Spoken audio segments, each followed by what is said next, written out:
لوگ کہتے ہیں یار ماشاءاللہ مفتی صاحب آپ اتنے خوش کیسے ہیں؟ تو یہاں بیٹھے ہوئے ہیں نا، بھی گھر سے باہر ہیں، گھر سے باہر ہیں، آپ کو کیا پتا گھر میں کیا ہو رہا ہے؟ گھر میں تو یہی ہو رہا ہے، ادھر کھانا کیوں؟ اچھا خواتین عجیب ہیں، آپ کھانا کھاؤ ان کے ساتھ تو ٹینشن کہ مجھ سے کھانا کیوں بنوا رہے ہو، نہیں کھاؤ تو میرے ساتھ کیوں نہیں کھا رہے، ادھر کیوں کھا رہے ہو؟ یہ عجیب ہی سیاستیں چلنا شروع، یہ نہیں کھا رہے اس کا مطلب کھانے بھی وہاں جا کے کھا رہے، اپنی مرضی کے پکوا رہے ہیں وہاں پہ، بس اس میں ساری زندگی آپ کی پلس مائنس میں گزر جائے گی. چائے چار چار جگہ پینی پڑے گی آپ کو بیٹھ کے.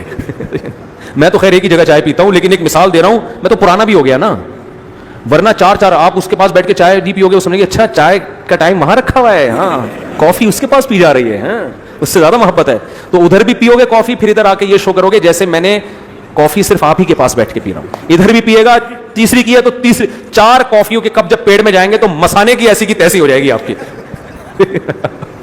حقیقت ایسی کی تیسی ہو جائے گی آپ کے مسانے کی. عید کے دن آپ بٹے ہوئے ہوگے، کس سسرال جانا ہے؟ میں نے، میرے پاس 2 شادیوں والے کے فون آتے ہیں، یار عید کے دن ادھر پہلے چلے جاؤ، تو کہہ رہی ہاں وہ زیادہ محبوب ہے آپ کو.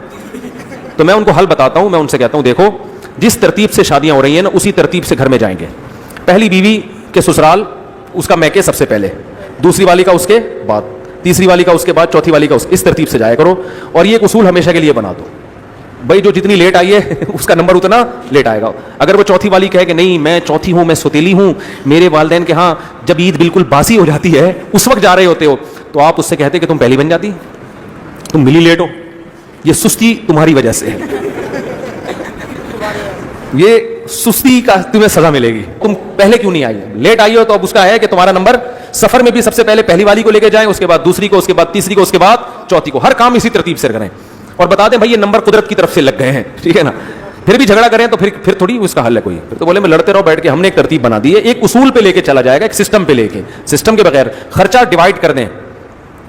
بھائی جس گھر میں جتنے بچے ہیں فی کس اتنا خرچہ، اس میں بچے اور بڑے کا فرق نہیں ہونا چاہیے، کیونکہ بچوں کھاتے تو کم ہے لیکن ان کے پیمپر کے اور دوسرے خرچے زیادہ ہوتے ہیں، تو افراد کے لحاظ سے خرچہ بانٹ دیں. بھائی اس گھر میں اتنے افراد ہیں، فی کس اتنا راشن، اتنے پیسے ملیں گے آپ کو. اب اس میں آپ برگر منگواؤ، اس میں آپ آٹا منگواؤ، اس میں آپ راشن منگواؤ، آپ کا ہیڈ ہے یہ. ہم آپ کو اتنا اماؤنٹ پر ہیڈ دیں گے، عید بقرعید پہ یہ اماؤنٹ ملے گا. ایسی کیلکولیشن سے چل رہا ہوں، آپ کی سوچ ہوگی، حالانکہ میں تو ان چیزوں کا قائل ہی نہیں تھا. ایک دن کیا ہوا، ایک صاحب پلاٹ کہ کوئی مسجد کے لیے جگہ چاہیے تھی، کوئی انہوں نے مجھے کاغذات دیے ہوئے تھے نا کہ آپ اپنے پاس لاکر میں سیو کر لیں، امانت ہے پلاٹ کے کاغذات نا. میں نے سیو کر لیے، وہ آئے کاغذات لینے کے لیے، تو میں نے فائل نکال کے لایا.